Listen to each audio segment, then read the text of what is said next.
ইসরোর সবথেকে যেটা পাওয়ারফুল রকেট সেইটা চন্দ্রয়ান 3-তে ব্যবহার করা হয়েছিল, কিন্তু তারপরেও চাঁদে পৌঁছাতে মানে কয়েক সপ্তাহ থেকে শুরু করে মাস পর্যন্ত লেগে গেছিলো।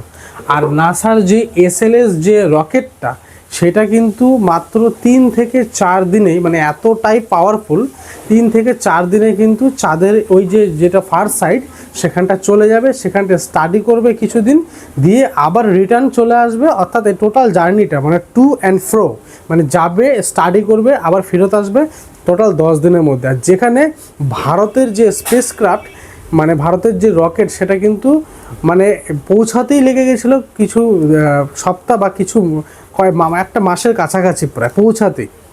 তার কারণ হচ্ছে ভারতের কাছে এত পাওয়ারফুল স্পেস মানে রকেট SLS মতো রকেট কিন্তু নেই, ইসরো ডেভেলপ হচ্ছে। আর যখন 1969 সালে যখন চাঁদে ল্যান্ড করেছিল নাসার, অনেকে এটা নিয়ে অনেক বিতর্কও রয়েছে, আদৌ ল্যান্ড করেছিল কিন্তু সেটা পরের বিষয়।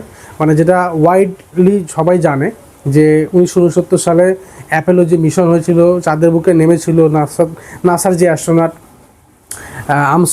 নীল আমস্ট্রং, এডুইন অলড্রিন, তো এরা যারা নেমেছিলেন, তো সেই সময় কিন্তু যেটা 1969-এ তখন ইসরোর কিন্তু এক্সিস্টেন্সই ছিল না, ইসরো তখন গঠনই হয়নি, তখন কিন্তু চাঁদে অলরেডি নাসা পাঠিয়ে ফেলেছে।